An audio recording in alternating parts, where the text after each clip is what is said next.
One of the most unexplored and mysterious places on Earth is located in plain sight. It's one of the most majestic monuments of humankind. The wonder of the ancient world hides a secret that scientists and archaeologists still can't solve. This is the Great Sphinx of Giza in Egypt. The huge sculpture of a lion with a human head was carved out of rock about 4,500 years ago. Scientists still don't know the exact date of its creation and are also unaware of who built it and what for. There are many assumptions and theories, but none of them has been confirmed. Most people have seen this majestic sculpture either in photographs or in reality, but almost no one knows what's hidden underneath it. The statue of the Sphinx was carved from a single piece of limestone. It was painted. The remains of color pigment on the surface prove this. In the distant past, the Sphinx looked much brighter and more colorful than what we see now. But even after thousands of years, its greatness hasn't diminished. And by the way, Sphinx is not the real name. It was invented by the Greeks about 100 years or more after its creation. Initially, the Egyptians called the statue Hor-em-Akhet. There are many legends and theories saying the Sphinx is there for a reason. It's like a watchdog that guards the tomb of the pharaoh and the secrets of ancient Egypt. These legends become more plausible when archaeologists discovered hidden entrances at the feet of the Sphinx. They believe that these secret passages are the beginning of the tunnels leading to the halls with treasures. You can find a lot of stories on the internet that claim the Sphinx hides the Hall of Records, a repository filled with ancient and secret knowledge. One of the main artifacts of this repository is supposed to be the records of the ancient mythical state of Atlantis. According to legends, the entire library from this city was moved under the Sphinx. The entrance to this library must be located next to the Sphinx's right paw. Many archaeologists tried to find this entrance, but came away empty-handed. Also, there are many images with detailed diagrams of the underground city that consists of a network of tunnels and chambers under the Sphinx. Someone says there are structures as tall as 12-story buildings hiding underground, but there's no evidence of this. Archaeologists, even after millennia, continue to explore the mysterious sculpture. At the same time, many Egyptians don't want to learn more about the Sphinx. They're terrified of awakening something supernatural. In 1998, scientists discovered tunnels leading to empty caves under the Sphinx. They found evidence of earlier excavations there. It's quite possible that someone managed to find the treasures and take them away. Some people believe Egyptians found some kind of artifact under the Sphinx that has the power of unknown advanced technologies. The artifact is so powerful that it can change the course of history. Of course, most theories are just fairy tales of conspiracy fans, but it's a confirmed fact that the Sphinx hides a system of caves and rooms. There are so many rumors surrounding the Sphinx that it's impossible to understand what's true and what's false. In any case, it's difficult and dangerous to study the sculpture because active excavations can destroy it. And then the entrance to the underground rooms can get blocked by rocks and lost forever. Also, further exploration requires a lot of money, and financing is not always easy to find. But the main reason? It's too risky. There's no guarantee that people will be able to get out of the underground labyrinths. For these reasons, scientists and archaeologists have been exploring this majestic structure for so long. Another famous architectural monument with a secret is Mount Rushmore in South Dakota. Everyone admires the images of the US presidents' faces carved into the rock, but few people know that there's a secret room hidden behind the head of Abraham Lincoln. The architect of Mount Rushmore wanted to carve slabs on the rock with the record of the main stages of the country's history. But his plan was too complicated to carry out. Then he was offered to implement it on a much smaller scale, to build a secret room inside the mountain. The idea was to save this knowledge so that future generations will always remember the history of their country. Unfortunately, the architect didn't have time to finish his work. The construction stopped for several decades. But in the late 90s, the project was resumed. Porcelain enamel panels depicting the history of the U.S. were placed in the room. It's possible that these plates will be stored there forever. But people can't see them, at least for now. The room is inaccessible to tourists as it's too difficult to get inside. Another secret room is located in the Empire State Building. More precisely, it's not even a room, but a place where you can take cool photos. Almost all tourists gather on the observation deck of the 86th floor to enjoy a stunning view of Manhattan. But there's another deck with panoramic windows on the 102nd floor. There are way fewer people there because almost no one knows about that place. Fortunately, access to this deck is open to everyone. You probably won't have to wait in line for a long time to take a photo. You'll feel special because you're in such a secret place where there are almost no people. But the coolest place is even higher, on the 103rd floor. This is a spacious observation deck where celebrities get their photographs taken. It's not a public place, but if you know the right people, you can get there. There are almost no security measures on the site. Only a low ledge between you and an abyss. That's why crowds of people are forbidden from coming here. It's not so easy to get there, and you're unlikely to succeed without a guide. First, you need to choose the right elevator that will take you there. Then you'll go through several engineering rooms filled with pipes, electrical panels, and other technical stuff. The final part of your way is a set of stairs inside a tiny corridor. And here you are, at the top of New York. Now we're in Paris. See the Eiffel Tower? Inside it, there are restaurants and observation decks. But if you try hard, you can find a secret apartment. Now it's a museum, but it was built so that people could live in it. The architect of the tower, Gustav Eiffel, created this apartment in 1889 for himself. It's almost at the very top of the Eiffel Tower. Imagine what a beautiful view he observed every day. He was the first and only tenant. No one else could gain access to this place. When the architect passed away, the apartment remained empty for a long time. Only recently, they restored it and turned it into a museum. Inside, the epoch of the last century is recreated. They even put wax figures of Gustav Eiffel, his daughter, and the American inventor Thomas Edison inside the room.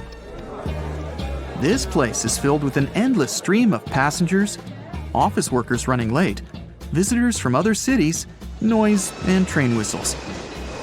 At Grand Central Station in New York, among all these sounds, you can hear the sound of a ball hitting a racket, if you're in the right place. A real tennis court is hidden inside New York Central Station. It belongs to a tennis club that arranges corporate games for employees of many companies. The club was opened in the 60s. Now we're moving to London, Charing Cross Road. It isn't easy to find one secret place here. To do this, you need to look carefully at your feet. Do you see these sewer grates in the asphalt? Inside them, you can notice two signs with the name Little Compton Street. Yeah, there's another street right below you. It disappeared from all maps at the end of the 19th century. Charing Cross Road was built over it. The identification signs that you see are part of old engineering tunnels. There's another interesting place in London. It's located in the southeast corner of Trafalgar Square. At first glance, it looks like a thick lamppost, but there are too many tourists walking around. You come closer and realize that one person can easily fit inside the post. The lamppost belongs not to an electrician, but to a police officer. Yeah, this is the smallest police station in the world. It was built in the 1930s and used as a watch post.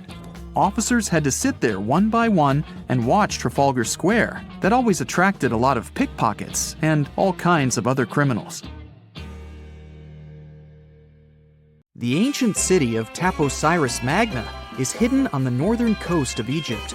These days, it has very little of its former glory, but what lies beneath it may hold the secret to uncovering a famous mystery, that of Cleopatra, the most memorable Egyptian queen in history. The recently discovered tunnel is also known as a geometric miracle for its time.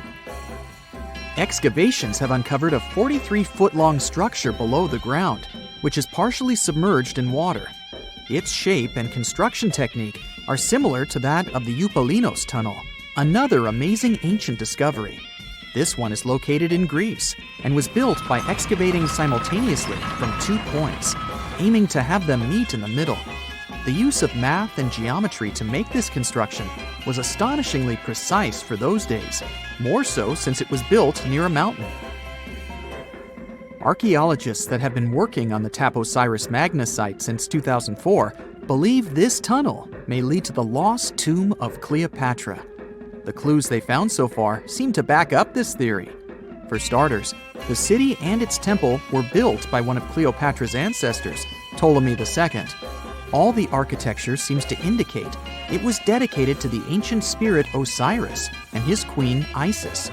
Throughout her reign, Cleopatra did try to associate herself with Isis, so it may be no surprise she chose this location as her final resting place.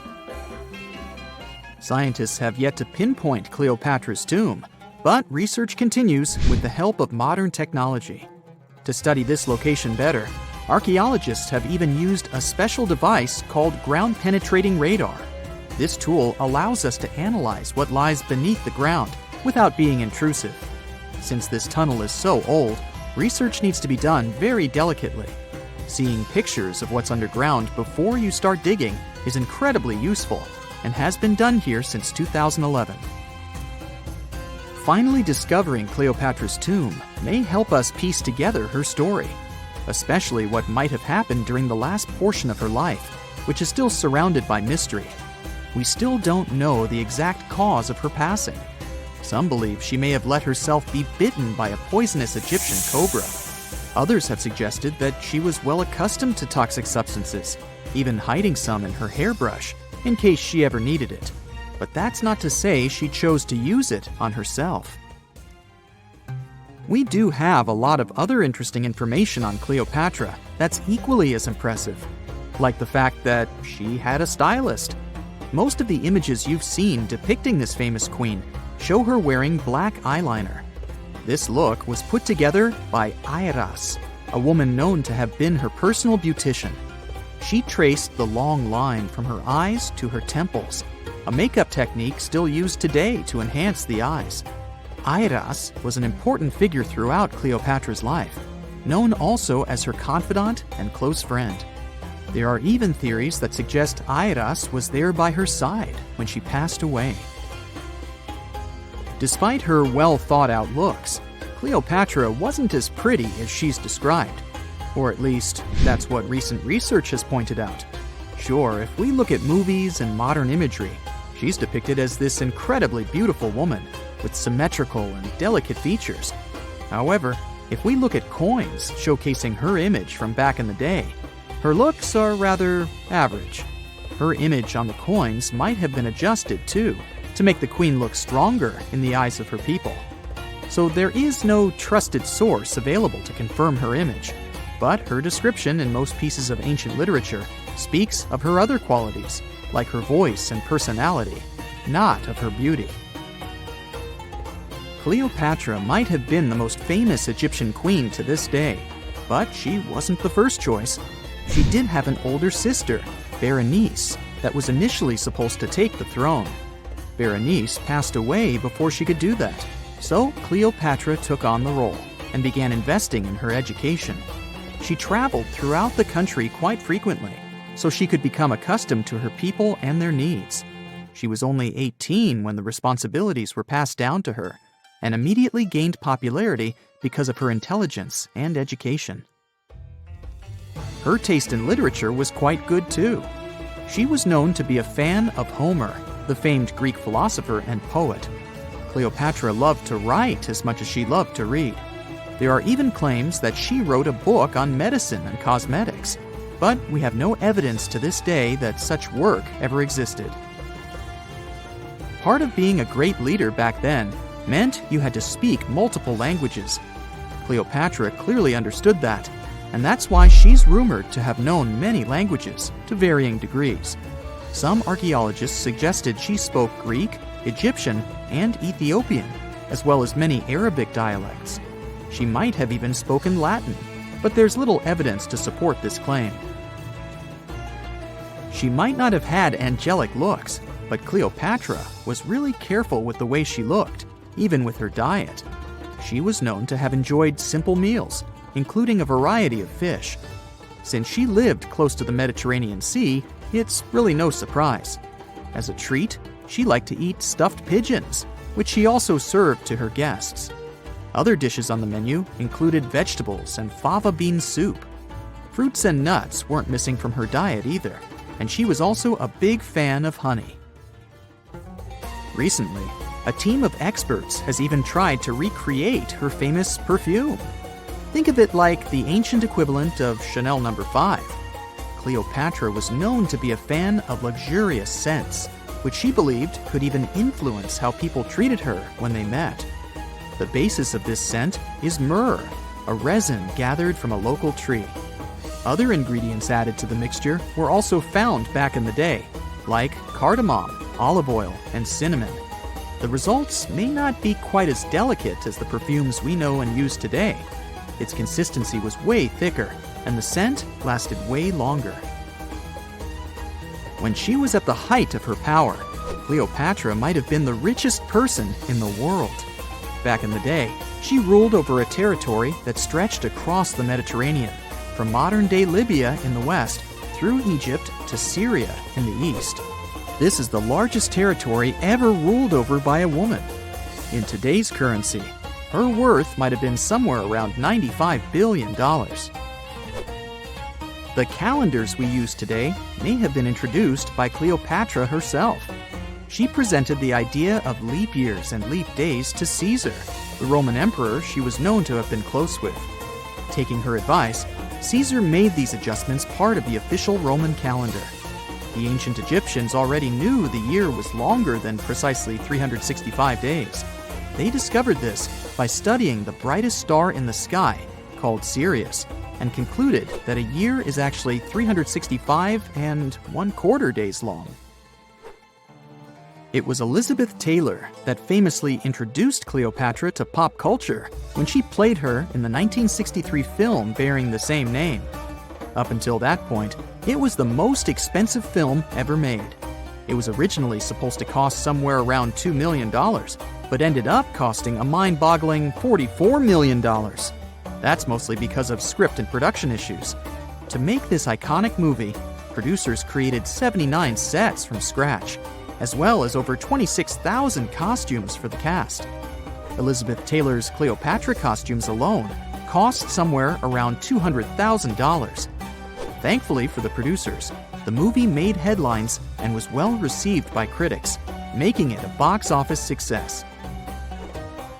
A lot of people associate Cleopatra with another famous Egyptian ruler, King Tutankhamun, nicknamed King Tut. Surprisingly, apart from both of them being Egyptian pharaohs, they have nothing else in common. For starters, King Tut lived around 1,300 years before Cleopatra did, and there is also no connection regarding their ancestry. Cleopatra had Macedonian Greek roots, while King Tut was a native Egyptian. Consider the Great Pyramids, one of the original 7 wonders of the world and the only one that still exists today. Did you know that the pyramids of Giza weren't the only pyramids out there? And they weren't even the first ones. First, there were the pretty good pyramids, but they didn't catch on. Nah, I made that up. Back to the story. In ancient Egypt, it was believed that kings were chosen by gods to serve on earth as their mediators. In the afterlife, they were expected to become gods themselves. The pyramid complex was built to make sure that the king had everything they might need in the afterlife. The complex included the pyramid, a palace, and temples. The tomb in the pyramid, where the king was buried, was filled with many things they might need, like furniture, food, and gold vessels. Actually, the first pyramid had been built 80 years before the first pyramid of Giza appeared. Overall, there were around 100 of them. Some weren't finished though, since the construction took a while and not every pharaoh lived long enough to see the end of the construction. And now let's talk about the construction itself. The biggest of the pyramids of Giza is as tall as a 40-story building. So how on earth did they manage to build a structure that massive 5,000 years ago, long before machines and other equipment appeared? Well, let's figure it out. So Pharaoh Khufu ascended the throne around 2575 BCE, and his architects started the construction of the oldest and biggest of the pyramids of Giza. He figured that over 2 million limestone blocks had to be used to build the pyramid, each weighing around 2.5 tons, around the weight of a rhino. The architect wanted to finish the construction in 20 years. To make it possible, a stone had to be carried and pushed into place every 4 minutes, 24 hours a day, 7 days a week, and 365 days a year, except leap year. So obviously, a lot of workers were needed to make it happen. Many believe that it was enslaved people who worked at the pyramid's construction site, but that's not true. Workers came from all over Egypt to contribute to the project. All in all, around 25,000 of them. The Egyptians were doing all kinds of work, starting with manual labor and crafting tools to administrative work. They all worked around 10 hours a day. They were housed and well-fed, and they were overall living a more comfortable life than an average Egyptian could afford at that time. Supposedly, the builders lived in a nearby temporary city and were a highly organized community with a strong leader. The pyramids seemed to be designed to align with the points on a compass, and their sides symbolized the rays of the sun. But back at that time, there were no compasses. Ancient Egyptians figured out the directions themselves and with amazing precision. To align the pyramids, they used 2 constellations. The construction site was arranged on the west bank of the Nile River. This also had a symbolic meaning. Just like the sun sets in the west, life sets in the west as well. The second pyramid of Giza was for Khufu's son, Pharaoh Khafre. It's a bit smaller, but this one has the famous noseless statue of the Sphinx. Of course, originally it had a nose. I would tell you what happened to it, but it's still a mystery, and no one knows for sure. Sphinxes have the body of a lion and the head of a human. They were considered guardians of important areas. This famous Sphinx, also pronounced Sphinx, has the head of Pharaoh Khafre and is guarding his pyramid, facing the sunrise. The Sphinx is one of the biggest and oldest statues in the world. Originally, it not only had a nose, but was also painted. Scientists have discovered traces of the red color of its face. So, most likely, the Sphinx was painted red. There are also remains of yellow and blue color on its body. The statue definitely wasn't boring. Till around 1800, the Sphinx was buried up to its shoulders until an adventurer with a team of 160 men dug it out. But let's get back to the construction. The workers, of course, needed stone blocks. There were 2 main places where people could get these stones. One source was close to the construction site, but that fossil-lined yellow stone was only suitable for the pyramid's interior. The limestone blocks for the exterior were hauled from 8 miles away on 30-foot-long sleds. Apparently, it wasn't too hard to pull them. The sand mixed with the right amount of water was pretty slick, and 10 people could move a sled even with a rock weighing so much. Surprisingly, cutting off a block of limestone wasn't the biggest problem. When in the ground, it was soft and could be split relatively easy. But after getting exposed to the air, limestone hardens. So the most difficult part was to shape the blocks. That step was crucial because the smallest inaccuracies could lead to the whole pyramid collapsing. So, okay, those limestones were mined, carried on a sled, shaped, and then what? How could they be put into place? Well, this is still a mystery. Archaeologists have discovered the remains of a ramp system that dates back around the time the pyramids were being built. So historians have come to the consensus that, most likely, the Egyptians designed a unique ramp system to move and pull huge stone blocks. The most common opinion is that there were several ramps around the pyramid. There probably was a central ramp with 2 staircases on each side of it built over the pyramid stones. The ramp was growing as the pyramid was getting higher. People might have been walking up the stairs, pulling up stones on wooden sleds. But this is just one of the options. Other experts say that the ramps were around the pyramid, and some say that the ramps were inside the pyramid. Maybe we will never know for sure, and it'll forever remain a mystery.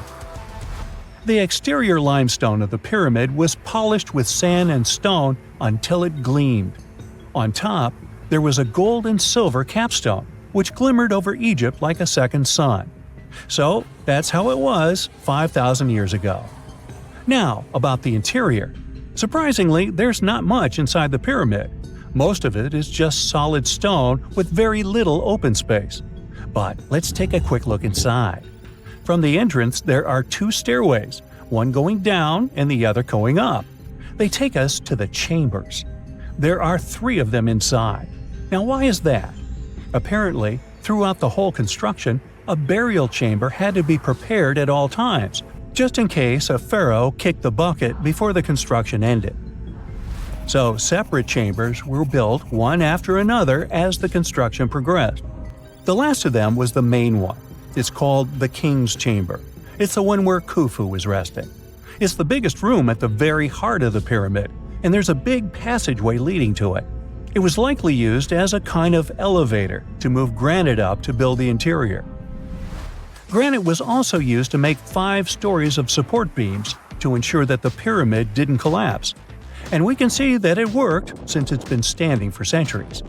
Unfortunately, none of these chambers have hieroglyphs on the walls. If you want to see the writings, you should go to the decorated tombs near the pyramids. Those pieces of art are depiction of ancient Egypt's culture and daily life. The texts allow researchers to study their language and grammar. The treasures that once were in the pyramids have been taken by people. There are also many secret tunnels and passages inside the pyramids, but even today, no one knows the whole plan of the interior. Scientists have been sending little robots with cameras inside for many years, but there's still a lot we don't know about the pyramids. Now they're trying to use an X-ray to scan the pyramids from the outside, without going inside. So yeah, ancient Egyptians did create a mystery no one has been able to crack for 5,000 years already. When you hear the word mummy, you might get a chill down your spine. That's because most of us associate this word with those creepy characters we've seen in some scary movies. But in reality, mummies have helped us understand a lot about ancient civilizations, their rulers, and about how people used to deal with losing their loved ones.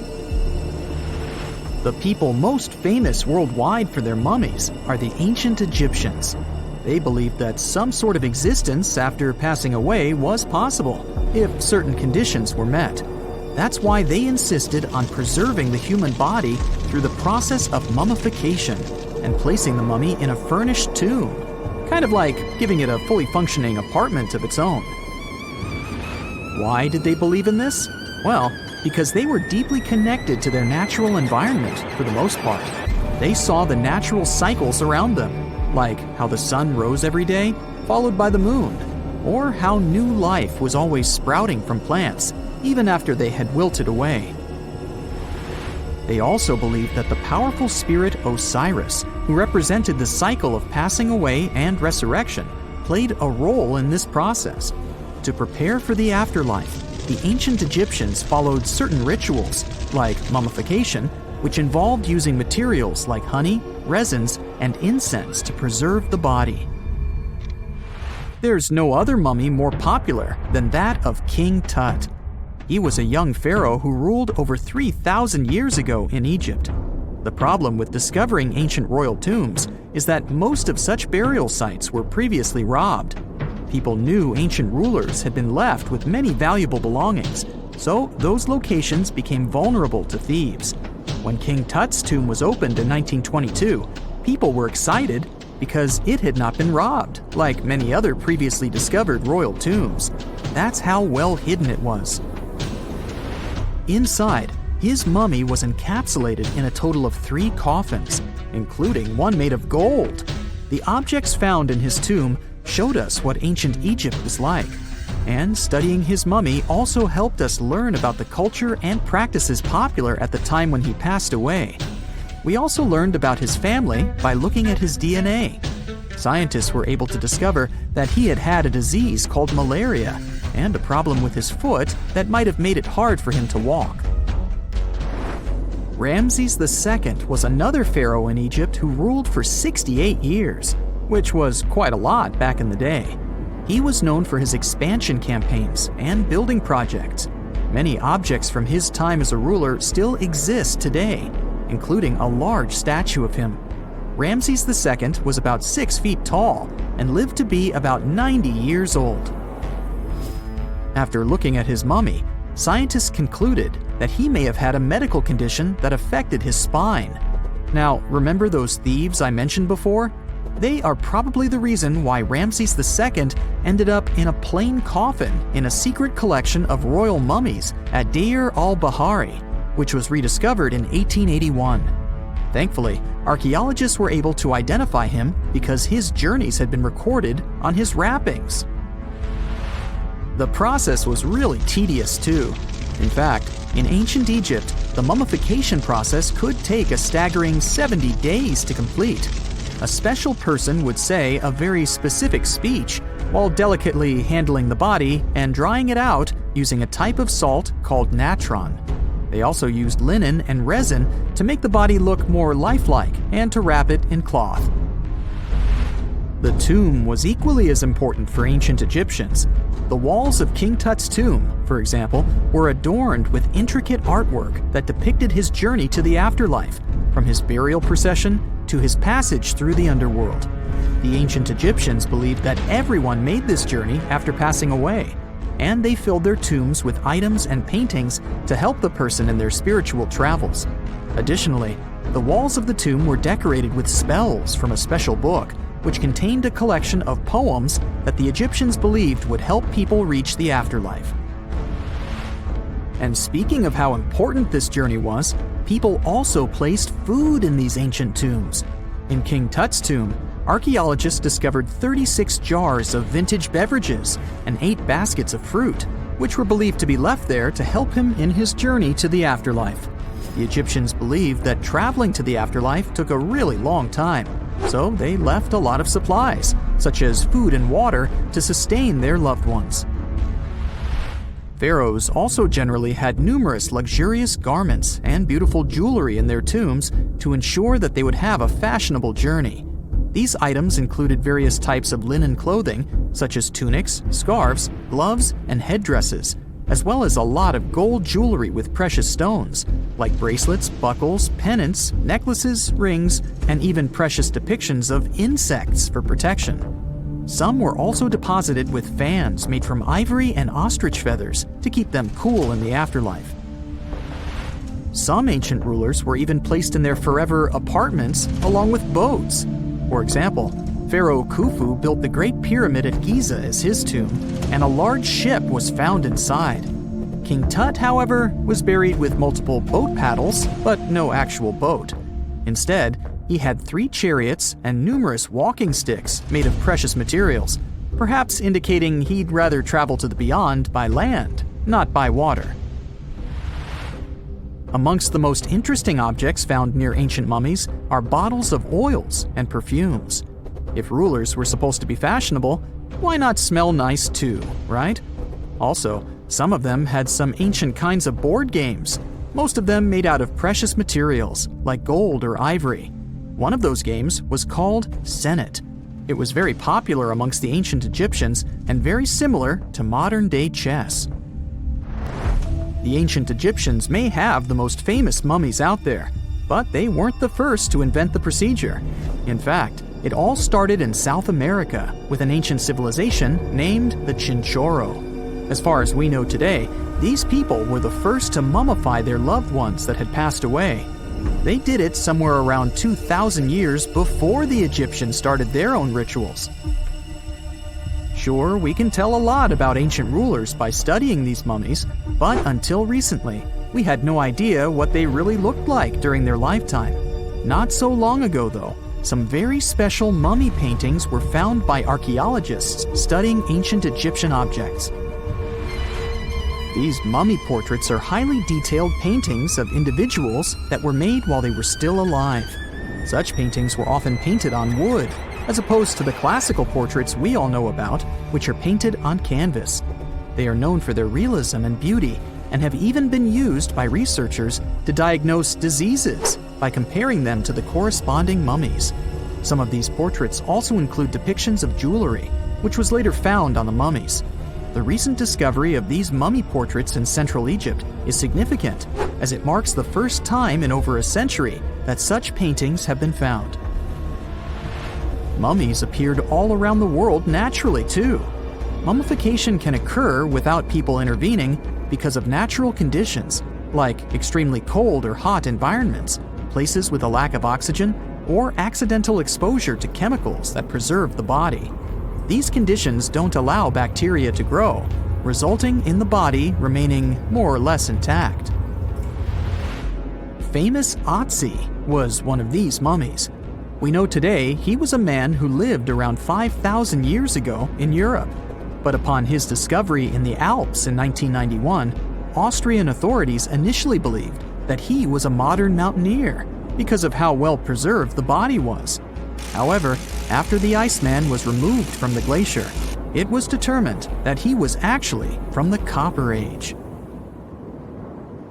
There's a tiny island surrounded by the stunning clear Red Sea and a bustling underwater world. Zabargad, also known as St. John's Island, has no trees and consists mostly of peridotite, which is rich in peridot. And before you Google it, peridotite is a gemstone that has the nickname the Evening Emerald because of its sparkling green hue. Some historians believe Cleopatra herself loved peridots, and that lady could afford any jewels in the world. Geologists believe peridot forms as a result of the spreading of the seafloor. When the Earth's crust decides to part ways, rocks from deep down get pushed up to the surface. That's exactly how our treasure island formed. The African and the Asiatic continental plates bumped into each other, and rocks in the lower crust went above sea level. Peridot also comes from meteorites that have crashed into Earth, but that's really rare. Its color ranges from a brown-green color to yellowish-green to pure green. Yellowish-green is the most common shade you'll see in jewelry. This color is possible thanks to a good amount of iron in the stone.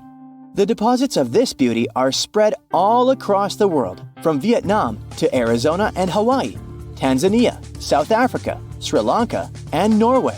And then, of course, there's Zabargad. So, this place is geologically unique as it's an island built of uplifted mantle, and it's also the oldest and longest known source of peridots in the world. The first people came here for the gemstones many centuries ago. Famous Roman philosopher Pliny the Elder mentioned in his writings that pirates had discovered Zabargad's treasures in the year 500 before the current era. The beautiful green rocks made their way to Queen Bernice of the Roman Empire.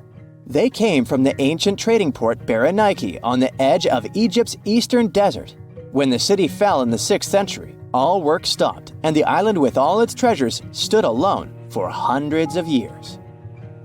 In the 19th century, British explorers found the beautiful green island in the Red Sea and figured out it was the one described by Pliny the Elder a long time ago. Turkey did some mining here in the 20th century. Over just 4 years, they managed to collect over $2 million in peridots. They sent the gemstones to France for cutting.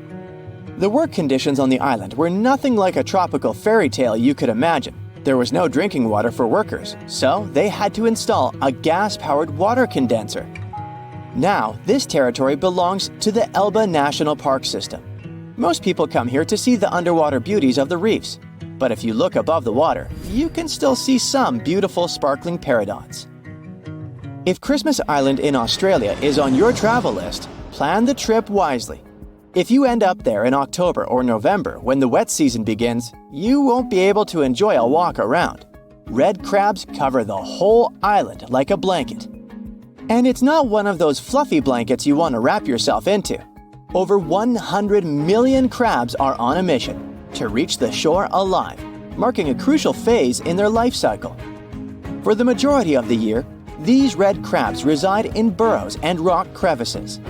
They have fruits, berries, fallen leaves, and various organic matter to keep them going. But when the dry season is over and the moon is in a specific phase, they know it's time to go.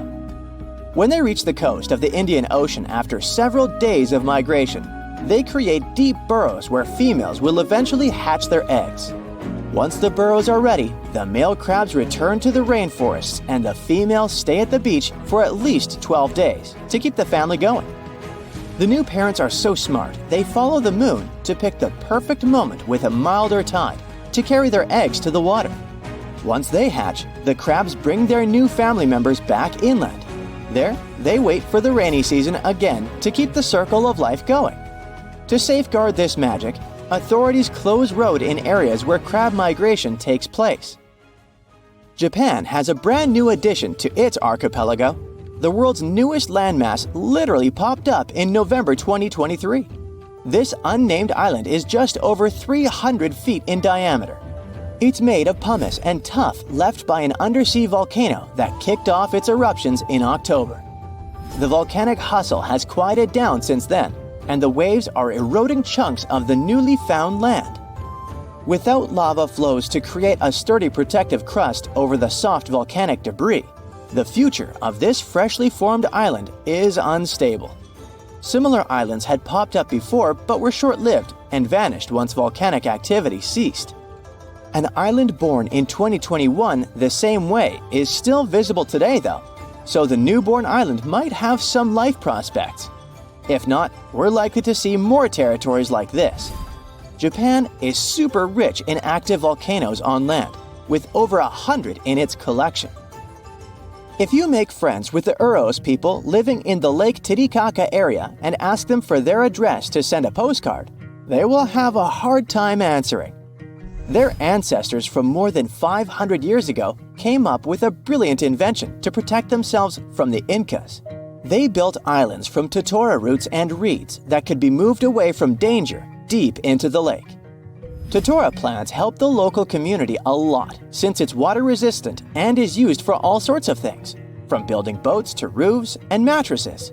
The islets are even edible, and the flowers of the plant they're made of are used for tea. So there are around 120 islets still preserved, and over 1,000 people can live on them. From 2 to 6 families share one islet home. Since there's no need to run away from the Incas anymore, they need to make sure the islets stay in one place. Every 15 to 20 days, the reeds forming the islets decay and need to be replaced. To prevent constant drifting, locals use eucalyptus rods as anchors, firmly securing the islets. Despite their small size, these islets have 2 spoken languages. The residents craft their fabric and create stunning outfits. Solar panels provide sufficient power for them to have light and even TVs. The main islet has a radio station, and the locals have embraced tourism. You can make a reservation online and experience the floating life yourself. Some islands pop out of nowhere, and others disappear without a trace. One of the most famous so-called phantom islands is High Brazil off the coast of Ireland. Before you ask, no, it doesn't have anything to do with Brazil. High is a variation of I, which means island, and Brazil comes from the root bres, meaning mighty, great, beautiful in Irish, and it gave the name to one of the local deities. This tiny mist-covered island was first mapped in 1325, but later attempts to pinpoint its exact location didn't come to one result.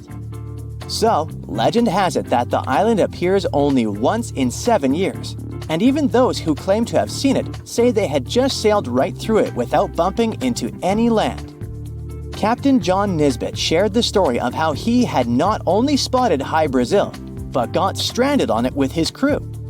According to him, the island boasted a castle and was mostly uninhabited. There was even an encounter with an ancient grave gentleman who shared the island's ancient history over a lavish feast. In the late 15th century, a series of expeditions set sail from Bristol to find the famous island. All attempts failed, and High Brazil disappeared from the maps in 1865. We might never find out if it was there in the first place, but it's a beautiful story anyway. If someone finally invents time travel and you hop on a trip to the past, you won't recognize many of the things you know and love today. The Statue of Liberty and the Egyptian pyramids, some basic gadgets like the remote control and your laptop, and even the corn you have for lunch have all changed beyond recognition.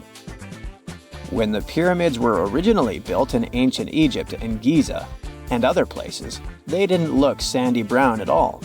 All of them were covered with white limestone. If you had seen them under the hot African sun, you'd have to look away. That's how smooth and shiny they were. Builders used around 6 million tons of this material for the Great Pyramid of Giza alone. It's the largest one you can still see on your trip to Egypt. The local rules were quite a thrifty crowd, and they reused some of the casing stones for other construction projects. A massive earthquake in the 14th century has also loosened some of the stones, so you won't see a lot of limestone, but some of it is still there, on top of the Pyramid of Khafre in Giza. It looks like it has a second peak on top of the first. In ancient times, all pyramids used to have capstones called pyramidions, covered in a mix of gold and silver. Most of them have been lost over the centuries, but you can still see a few of them at museums. They show images of Egyptian deities. The pyramids were probably modeled after a sacred pointed stone, the benben. It represented the rays of the sun. Now, lifting heavy rocks wasn't so simple without the tech we have today. I guess you'll agree with me if you helped your friends move at least once, and they made you carry the couch. But those smart Egyptians of the past thought of that and chose the pyramid shape. It lets the weight distribute evenly throughout the whole thing. The Statue of Liberty has also had a major makeover since it was first unveiled in 1886. Believe it or not, it used to be a shiny brown color, just like a penny. 20 years later, it changed its color to green. It wasn't a fashion statement, but a chemical reaction. The statue is covered with hundreds of thin copper sheets. When copper reacts with air, it naturally forms a protective layer called verdigris. This layer protects what's under it from corrosion, and that's why statues and other things made of copper, brass, and bronze can last so long. When Lady Liberty first turned green, people in authority decided it would be a good idea to paint it all over. It was way before social media, so you couldn't just drop an angry comment under the post describing the idea. But they wrote about it in the local newspapers, and the public didn't love the idea. Then the Times interviewed a copper and bronze manufacturer, and he confirmed they shouldn't repaint it, because removing the protective layer would mean destroying the statue. Over the years, people have suggested painting Lady Liberty several times, but no one has ever done it. I don't know about you, but I can't imagine that lady in any other color, so I guess it's for the better. You love bananas as much as I do? Next time you enjoy a juicy soft one, remember you gotta thank selective breeding for that texture. The original wild bananas had many large, hard seeds and not so much delicious pulp. And hey, who doesn't like a sugary watermelon? It has a history of over 5,000 years, and it used to have bitter yellowish white flesh and was really tricky to open. Selective breeding saved the day again, and watermelons got way sweeter. Japanese scientists went further and invented the seedless version. Corn's grandmother is a Mexican grass called teosinte. The kernels in this grass were small and hard to get. Farmers from many thousands of years ago saved the seeds only of those plants that were larger or tastier, or with kernels that were easier to grind.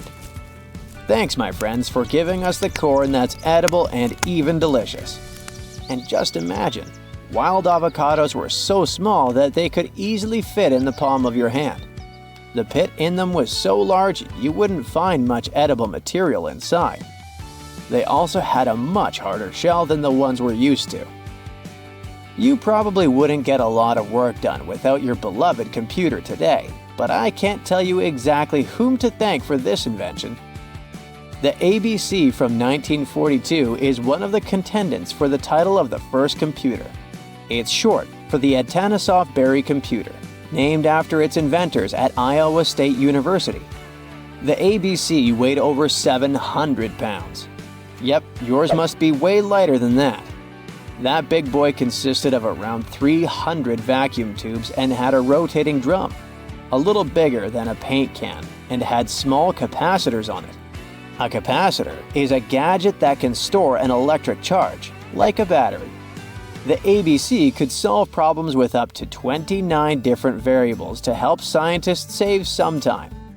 Like modern computers, it used binary digits, ones and zeros, to represent all numbers and data.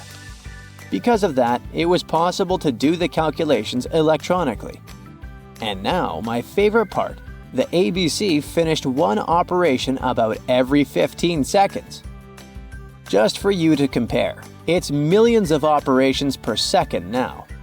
Unlike the tech we use today, the ABC did not have a changeable stored program, so the program could only do a single task at a time. An operator had to write down the intermediate answer and then dial that back into the computer. Sounds like another reason to be happy we live in the 21st century. That remote control you use for all sorts of appliances has gone a long way too. Nikola Tesla, who gave us alternating current, designed one of the first wireless remote controls back in 1898. He named his invention teleautomation and demonstrated it on a miniature boat controlled by radio waves. The boat had a little metal antenna attached to it.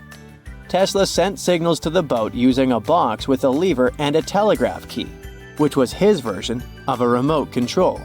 Those signals set electrical contacts on the boat into motion and moved the rudder and the propeller, and Tesla was controlling the boat.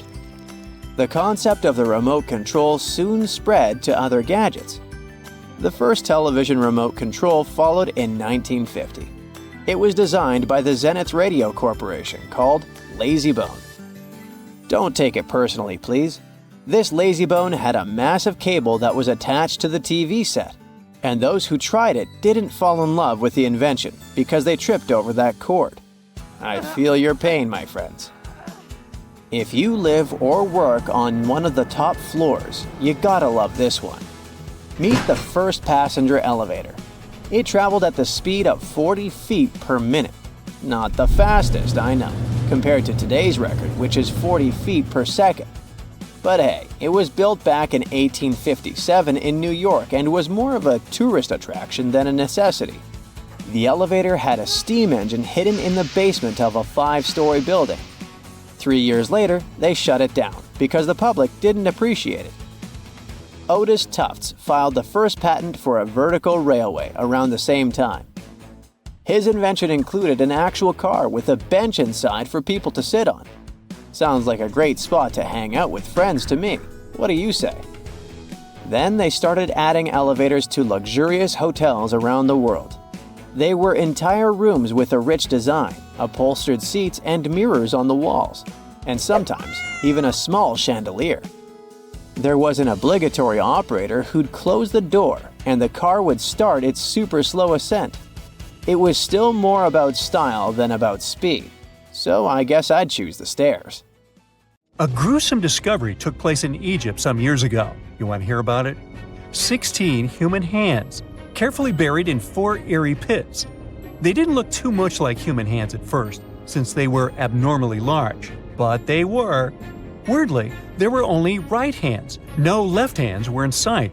It turned out that it points to the practice of an ancient dark ritual. Old Egyptian art and tales talked of a ceremony where warriors would present the right hand of their adversaries as proof of victory and ask for gold in return. Egyptians believed in the afterlife, so cutting off someone's hand meant you cut off their power eternally. Guaranteeing this type of defeat was interesting to the winning party. Here, the fight was between Egyptians versus Hyksos, who lived in what was once known as Canaan.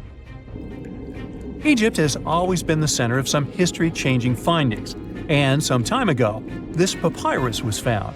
If we stretched it open, it would be just a tad bigger than the height of a skyscraper. The world's tiniest skyscraper, which is located in Wichita Falls, Texas. When humans didn't write on their notes app, they wrote on this thing, made from the medulla of a papyrus plant. Around 2,000 years ago, ancient Egyptians wrote something reminiscent of a book where they describe most of their funerary traditions and their visions of the afterlife. It's considered one of the most important texts from ancient Egypt and is still sold in bookstores to this day. This ancient manuscript was unearthed from a chamber located just south of the Pyramid of Djoser, located in Saqqara. Oh yes, Djoser is the oldest pyramid in Egypt and not the Giza pyramids like most people think. So recently, the site of Saqqara buzzed with excited archaeologists who probably found one of Egypt's oldest complete mummies. They believe that this beautiful and well-preserved mummy was that of a wealthy man. He was discovered in a deep shaft, covered in layers of gold leaves.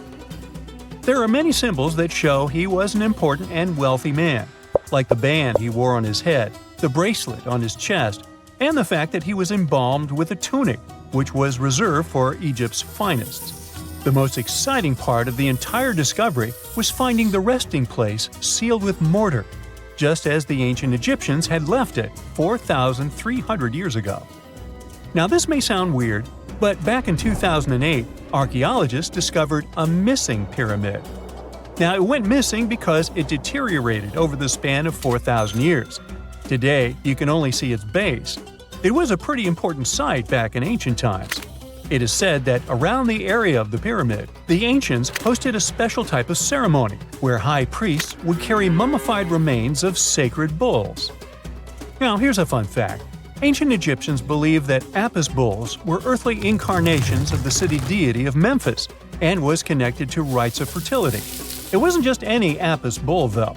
They needed to be all black, with a single white mark between its horns and a bunch of very specific characteristics. They were selected by the local priests and honored until they passed away. After that, they were mummified and buried in underground galleries. Meanwhile, this missing pyramid sort of disappeared around the 1800s. It was a German archaeologist who first found it in the village of Saqqara. He called it the Headless Pyramid when he first found it. But then, years after the official discovery, the desert sand came along and covered the whole thing. There were some excavations between the 19th and 20th centuries, but they weren't too systematic. That's why scientists were so thrilled when they dug an entire pyramid's base after removing the 25-foot mound of sand that was covering it. Oh, and it turns out American archaeologists are excavating a cemetery in Egypt that could contain over 1 million mummified bodies. So far, archaeologists have dug around 1,700 mummies. One of the main differences from other classic Egyptian mummies is that these people weren't kings and pharaohs. They were commoners that most likely lived about 1,500 years ago, when Egypt was controlled by the Roman and Byzantine empires. The name of the cemetery is cool, though, the Way of the Water Buffalo, just in case you want to check it out on your next trip. Other than bulls and buffaloes, ancient Egyptians also liked baboons. Are you seeing a pattern here? In the beginning of the 20th century, archaeologists discovered a site filled with mummified baboons in a place called, guess what? The Valley of Monkeys. An animal wouldn't have been mummified if it wasn't considered important. Certain animals were more important than others, since they were linked to specific deities. Jackals were connected to Anubis, the ancient god of the afterlife, and cats were likened to the female deity Bastet. Baboons were a pretty big deal, since they were believed to be connected to Thoth, the deity of wisdom and advisor to Ra, one of Egypt's supreme deities. The archaeologists who studied these animals weren't too happy. They think these baboons were kept inside and were deprived of sunlight for most of their lives. They had extreme vitamin D deficiencies and they were poorly fed. Maybe Thoth got angry with these baboon keepers. Just a guess. Since there's never a boring day for archaeologists in Egypt, they also found human mummies with golden tongues. Since Egyptians were all about the afterlife, they believed that golden tongues might help a person speak once they pass to the other side. I mean, it's a long shot, but hey, why not? Some of these mummies were placed in wooden coffins with goods, such as necklaces, pottery, golden artifacts in the shape of lotus flowers and scarab beetles, and iPhones. Just kidding. A new temple was also unearthed recently in Egypt. Scientists believe it was dedicated to honor Zeus Cassios. That deity would be a cross between Zeus, the almighty Greek deity of the sky, and Mount Cassius. While digging around the Sinai Peninsula in Egypt, archaeologists spotted 2 pink granite columns poking out of the ground, and bingo. They believe these columns represented the temple's front gate and collapsed during an earthquake many years ago. And speaking of deities, there weren't only super serious deities. Recently, scientists unearthed a golden ring in a city south of Cairo. No, Frodo, it's not magical. It was a normal gold ring, but it had the depiction of the deity of fun, officially named Bes. This deity is often described in sacred texts as a happy chubby dwarf. Today, many tattoos we get are sorta deprived of any sense and are made of aesthetic purposes only. In ancient Egypt, though, women would get tattoos as a token of protection for childbirth. That's what scientists think, at least. Around the Nile region, scientists found some mummies that had well-preserved tattoos, which is a rarity since the skin deteriorates so easily. 2 of these women tattooed their lower backs, and the drawings were simple. They were mostly pictures, including that same chubby dwarf we just talked about, Bes. He also had a side hustle as the protector of women during childbirth. Now, would you believe me if I told you ancient Egyptians invented robots? No? Well, that's because that's not entirely true. Sure, they were astronomers, mathematicians, and engineers, and somehow they also squeezed an eccentric invention into that package – an automated deity some scientists called Hathor. This wooden statue had been in the Metropolitan Museum of Art for years before someone noticed its secret. With the help of an X-ray machine, specialists discovered a mechanical operating system inside it. The pulley-like axis goes from the statue's shoulder to her left leg. When the system rotates, the statue raises and lowers her hand. Hey, pick me, pick me! It's nighttime, and you're about to walk inside Pharaoh Tutankhamun's final resting place. You know, King Tut. You don't have a torch, but at least you came with a flashlight. You walk down several flights of stairs and observe how the walls are carved in hieroglyphics and what looks like a spell. Those who take anything from this place will be doomed for life, the spell says. Even if you don't really believe it, this scares you a little bit. You find a huge stone door. Is it a trap? You manage to open it, but oh no, it's only an empty chamber. You check your map. It seems like you're heading in the right direction. After what feels like hours, you realize you must be trapped inside a labyrinth. You try to retrace your steps, but you can't find the door where you came in from anymore. That's it, you think to yourself. You've fallen for the Pharaoh's trap. What's worse, you didn't bring a lunch. Okay, so we've all seen Hollywood movies where the main character is exploring ancient ruins and faces some seriously dangerous traps, right? We've been told Egyptian royalty protected their final resting places with venomous scorpions and snakes, sliding doors that will trap you for life, and giant rolling boulders that will crush anyone on their paths. The thing is, were these traps truly real?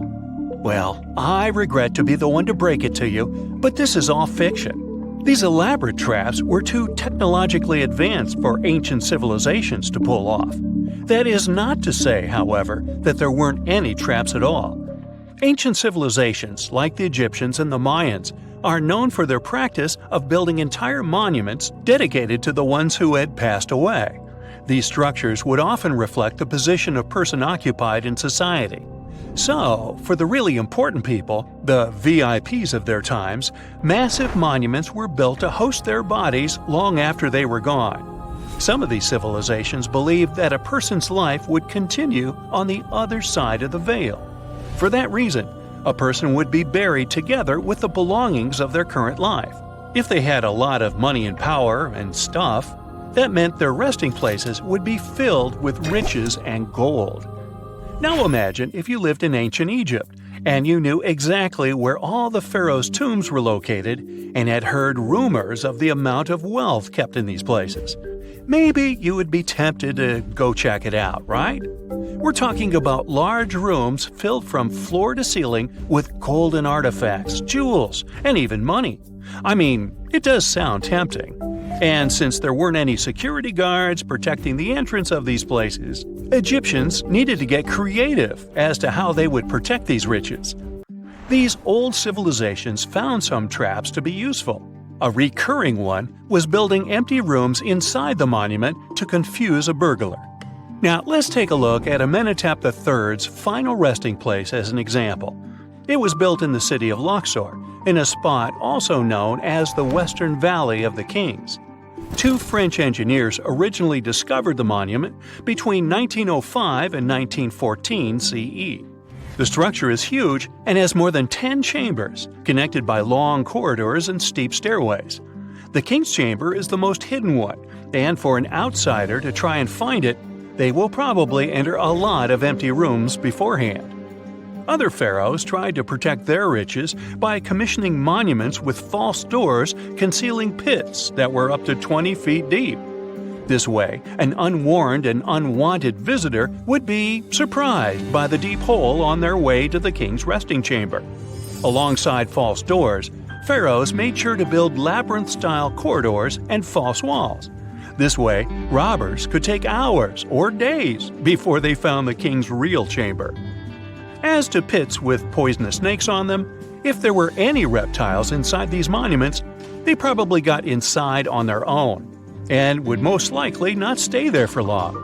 There is no way snakes would survive years and years without food inside these pits. So yes, another Hollywood-induced belief right there.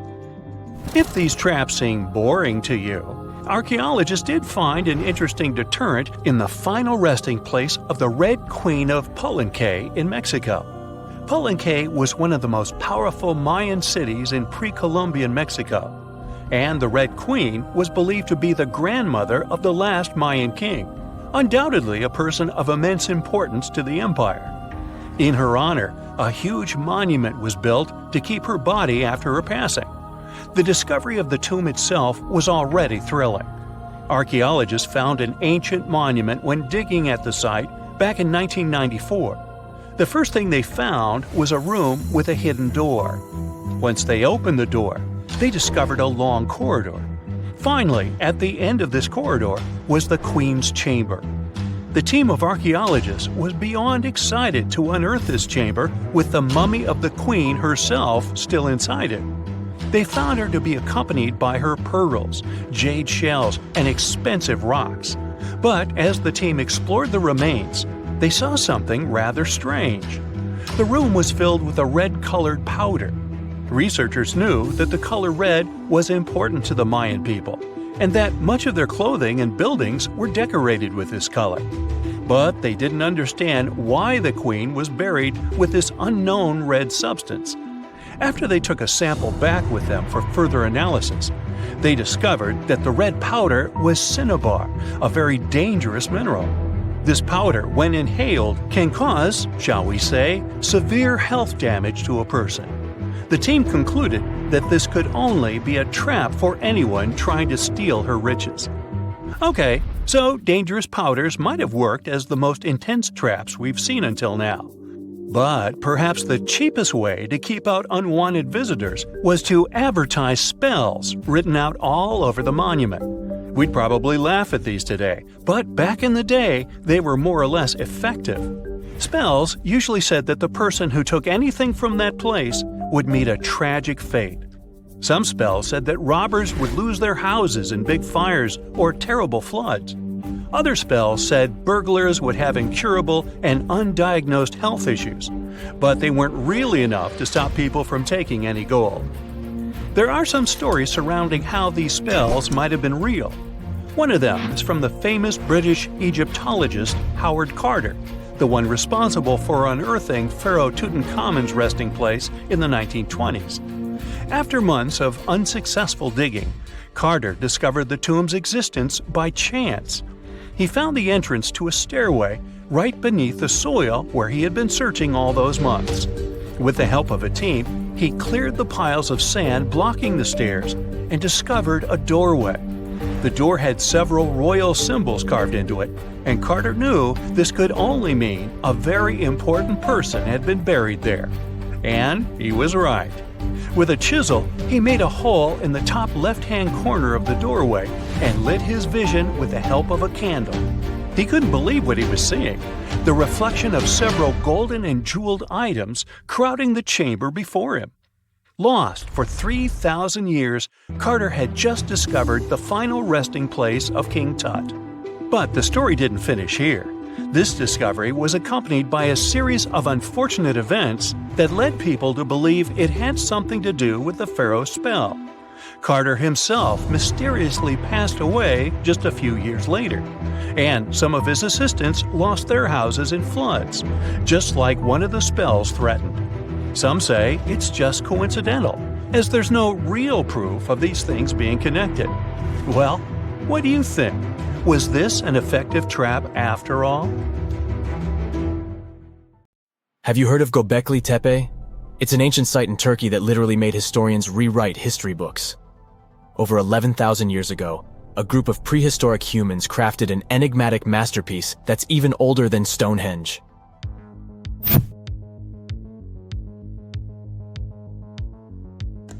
Before its discovery, archaeologists believed that people didn't know about iron and weren't good at making pottery. They were sure that settled life only emerged with the need for agriculture. But Göbekli Tepe changed this belief.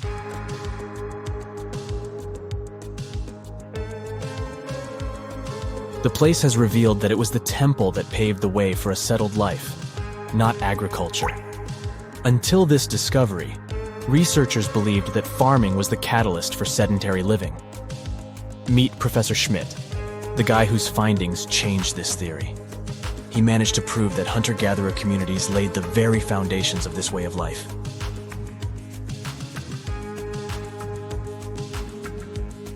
Back in the 1960s, other archaeologists visited the area, but they totally missed the mark.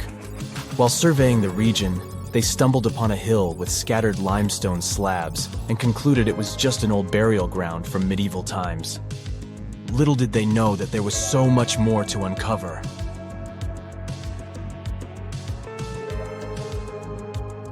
In 1994, Schmidt embarked on his own survey of prehistoric sites in the area. Surprise! He instantly realized he had discovered something truly extraordinary. Unlike the nearby flat and barren plateaus, Göbekli Tepe had a gently rounded top, rising 50 feet above the surrounding landscape. Funny enough, the translation of this place's name is Potbelly Hill. Schmidt was sure only humans could have made something like this.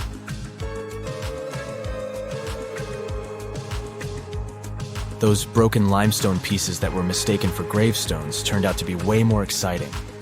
It was like stumbling upon a hidden treasure.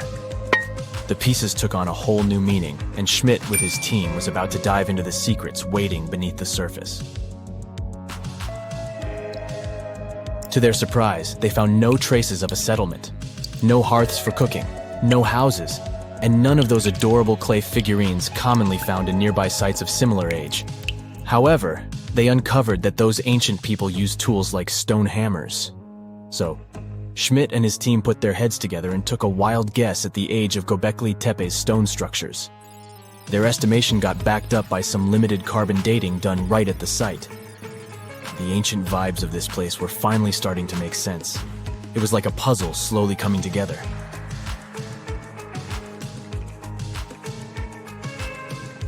You may think that back then, people didn't have special tools to create something as cool as Göbekli Tepe. Not true.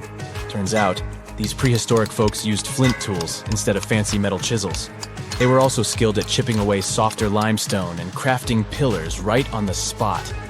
Afterward, they carried the pillars a short distance to the summit and placed them upright. Once the stone rings were complete, they covered them with layers of dirt. Over time, they added new rings, and voila! You've got a cool hill to impress people in the future.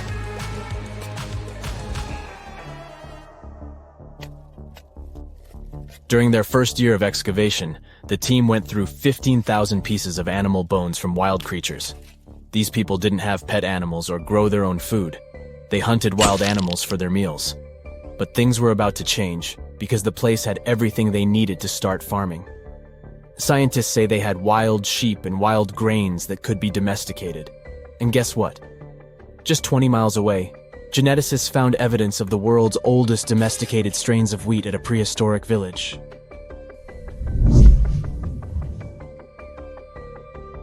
These amazing findings have completely changed how we view civilization. In the past, Experts believed that people needed to learn how to farm and settle in one place before they could build temples and develop complex societies.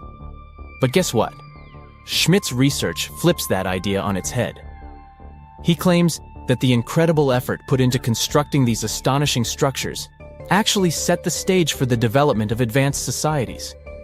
It means that societal and cultural changes happened before agriculture. Schmidt has this fascinating hypothesis about Göbekli Tepe. He thinks it could have been a special burial site where people left their loved ones. And here's the twist.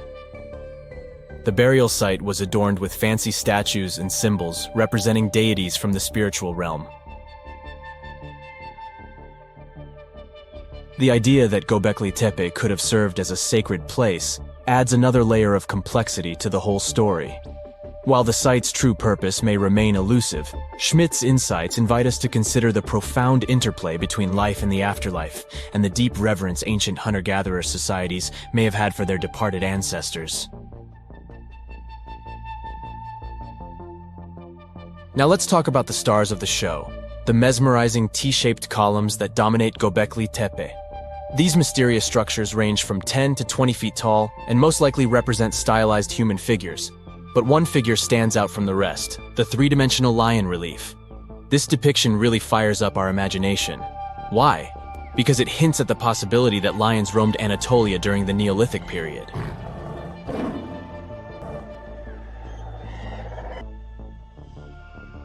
These standing stones are arranged in circles and placed in rectangular pits. Each circle has a similar setup. Two big T-shaped pillars in the center, surrounded by slightly smaller ones facing inward. Talk about a stylish arrangement. These towering pillars reach a whopping 16 feet and weigh between 7 and 10 tons. Some pillars are plain and simple, while others are like works of art with intricate carvings. Foxes, scorpions, and vultures come to life, crawling and twisting on the pillars' sides. But it's not just animals depicted on these stones. Some pillars have abstract shapes representing humans, and even small carvings of clothing items. Some of them even have belts. Now, there's one pillar that stands out from the rest like a rock star. This super old stone pillar suggests that a comet crashed into Earth. It happened during a chilly period that lasted about 1,000 years. Previous studies examining Greenland ice cores hinted at this comet theory, but now the carvings at Göbekli Tepe prove it right.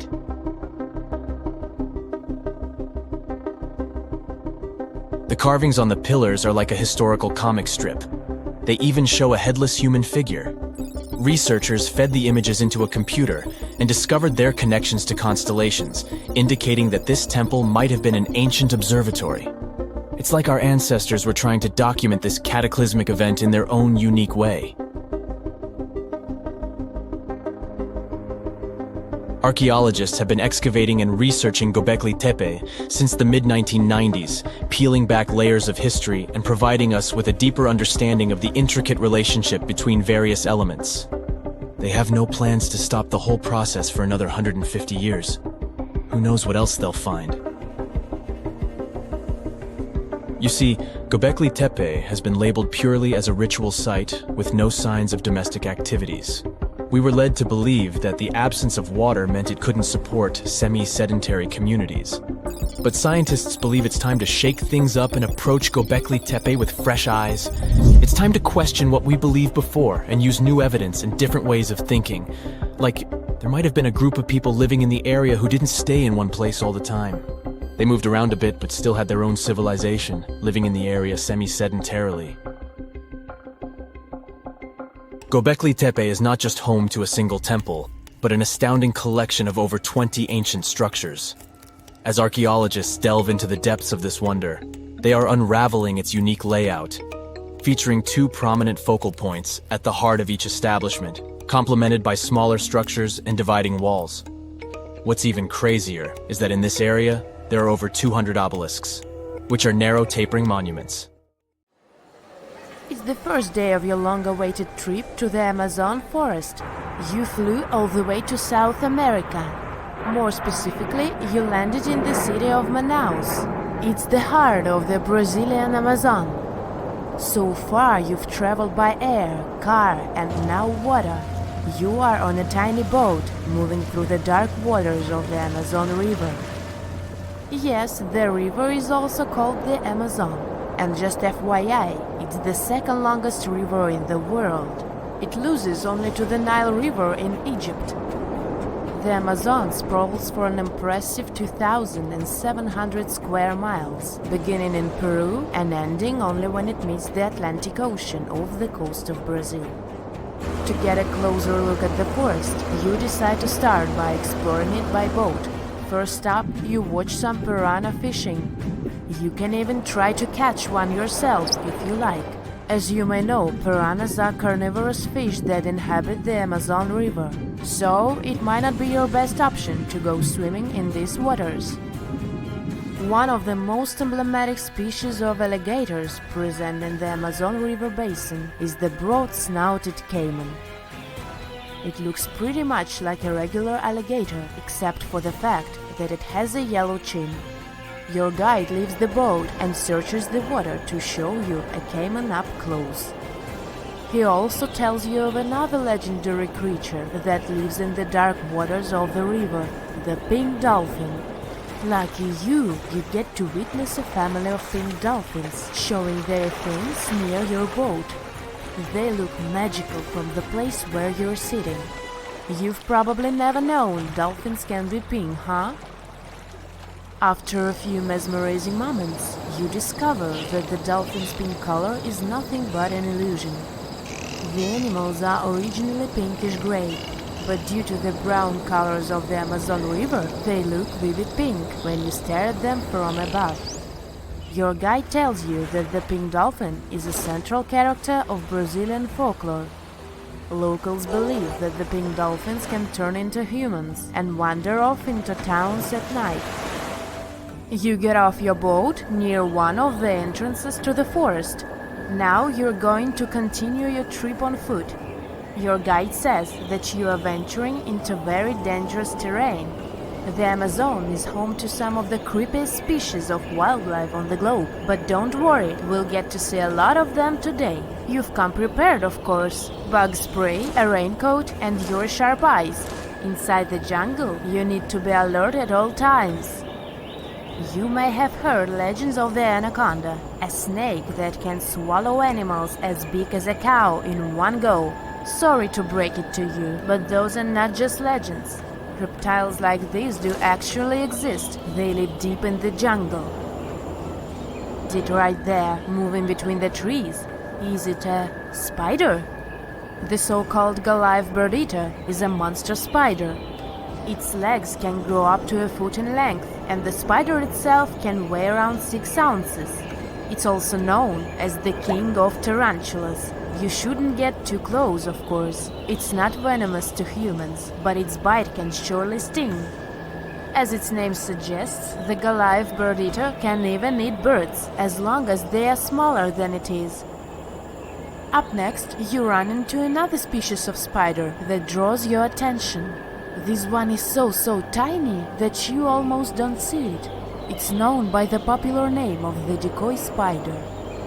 You see one of its creations, a gigantic spider built by the tiny Cyclosa spider in order to scare off large predators. This is as amazing as it is creepy. A spider that uses the remains of other insects and dry leaves to create the image of a large spider on its web. If it fools predators, perfect! But to us humans, this work of art looks almost endearing. Who knew there were artists in the arachnid world? Near a small lake, you witness a unique scene. A large snake is slowly slithering its way toward a lizard that is resting on a rock. The lizard seems obvious to the presence of the dangerous reptile, but right as the snake is preparing to attack, the lizard flies the scene in its iconic way. The so-called basilisk lizard is famous for its ability to walk on water, or rather run across the water. This isn't an illusion, just a matter of balancing. The small lizard moves its legs on top of the water very fast, while its long tail serves as a counterweight. I wish I could do that. If you've ever wondered what a frog looks like on the inside, you've come to the right place. Right in front of your eyes, there is a rare local species of frog. It's known as the glass frog. This species of amphibian has a type of transparent skin that is completely see-through. In other words, you can see the frog's interior with astounding clarity. It's as if you had X-ray vision. Moving on with your journey, soon you come across a pond. Floating on its water is probably the biggest water lily you've ever seen in your life. These huge plants are also known as the Victoria Amazonica. They can measure up to 8 feet across and hold the weight of a grown-up person. But I wouldn't recommend trying to climb on it if I were you. Just cause, you know, it's the Amazon forest we're talking about. The wildlife here is amazing, but the forest itself is also a sight. There are over 80,000 species of plants and trees grown in the Amazon rainforest. In fact, you can find 10% of all the world's wildlife in this jungle. An estimated 400 billion trees grow on the gigantic area the forest occupies.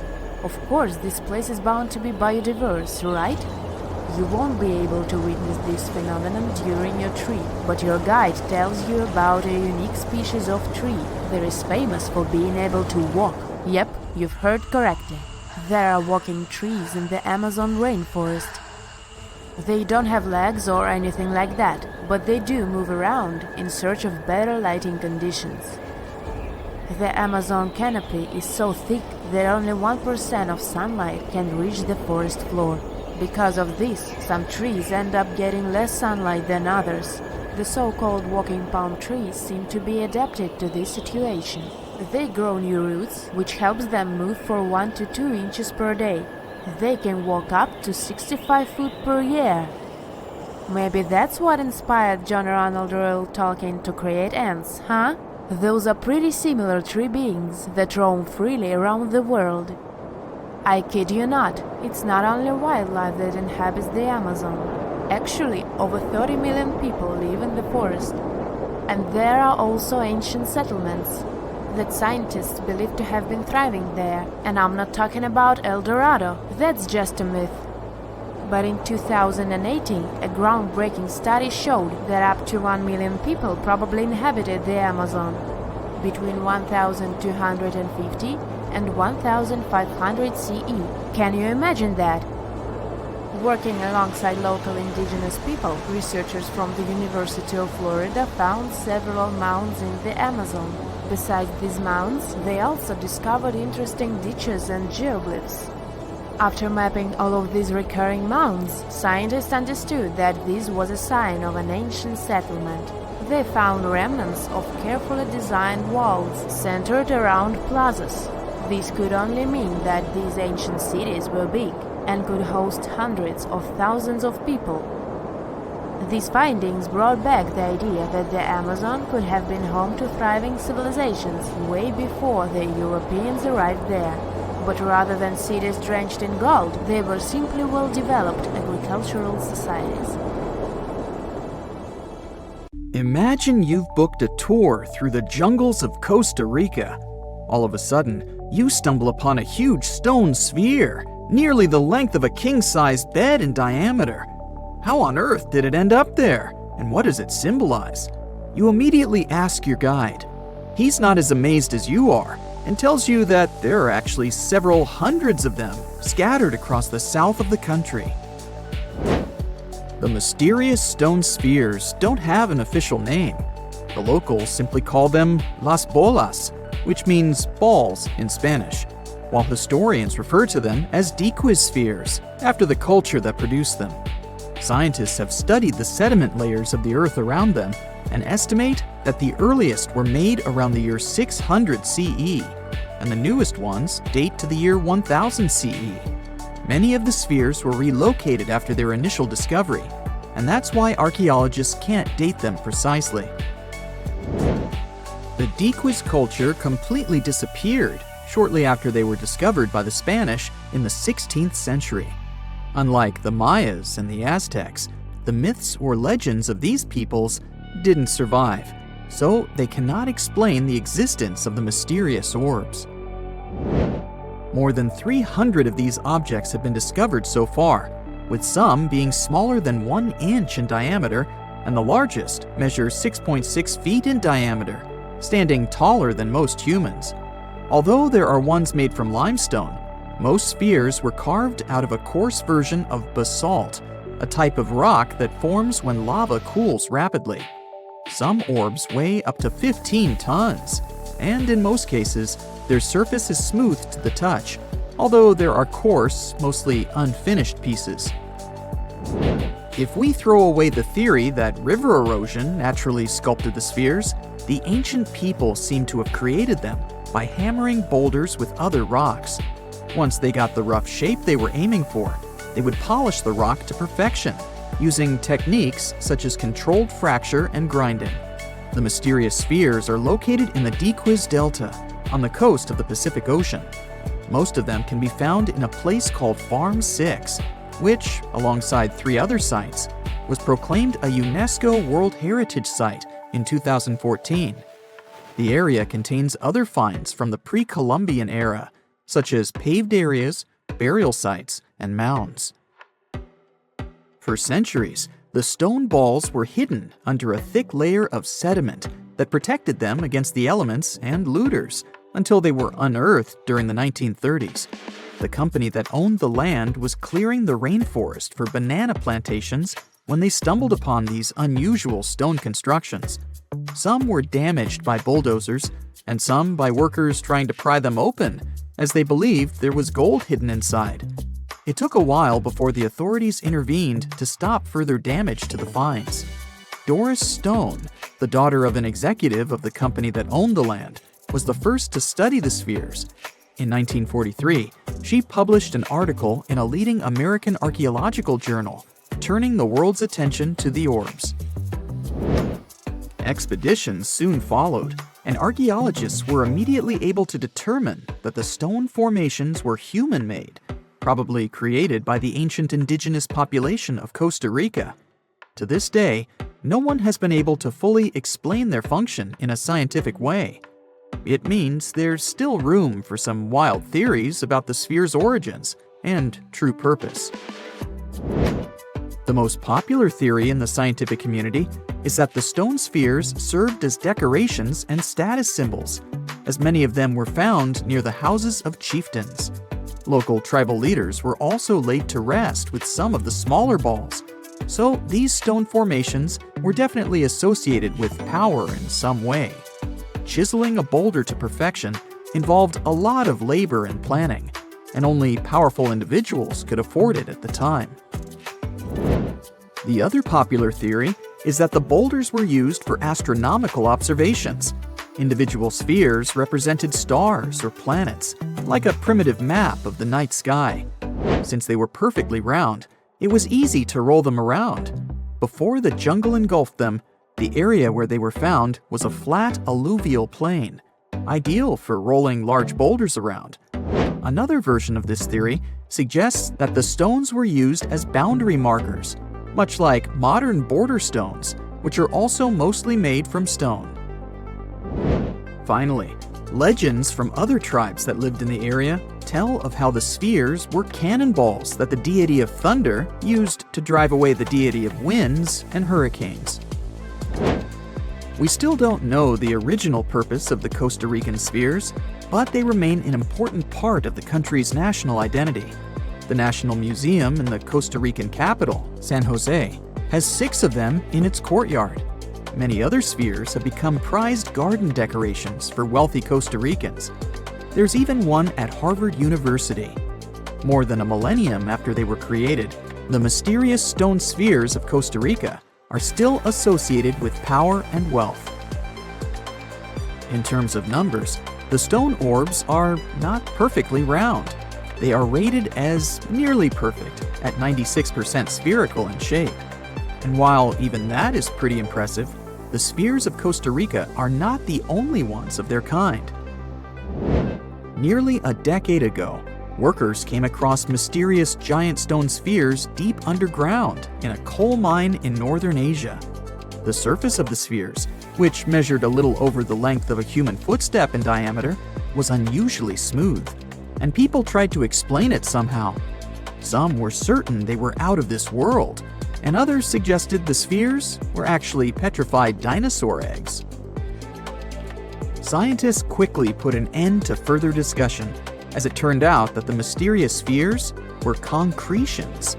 Those are rock formations that take millions of years to form deep underground. Think of a pebble that picks up snow as it rolls down a hill. That's how concretions are made. Groundwater, rich in sediment and minerals, flows around the sediment, slowly shaping it into a perfect orb. The process is quite common in nature, but most concretions are fairly small. The spheres found in the coal mine grew to their size in the mineral-rich ground, and they were big enough to get the press and the general public interested.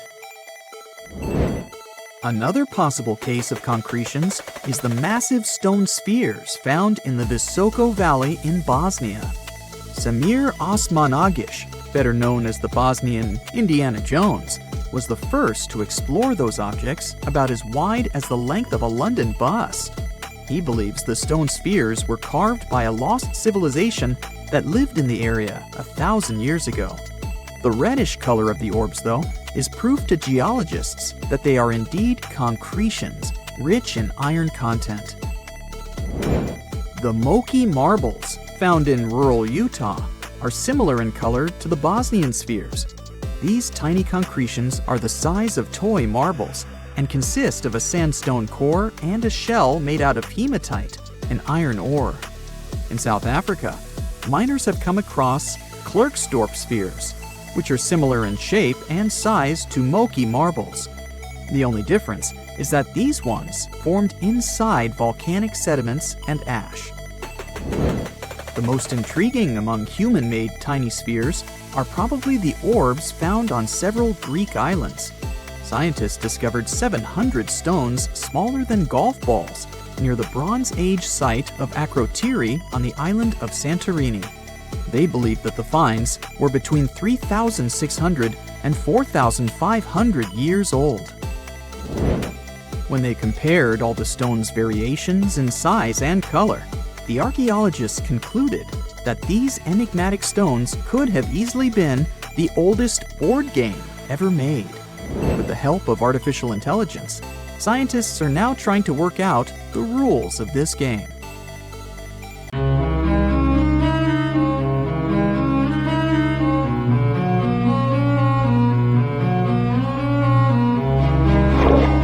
Question for you. Do you think Atlantis could be real?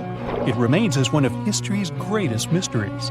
The legend began with Plato, all the way back in ancient Greece. The tale of a civilization that formed and prospered before our own. Atlantis was supposedly a highly technological society, much like the Mayans.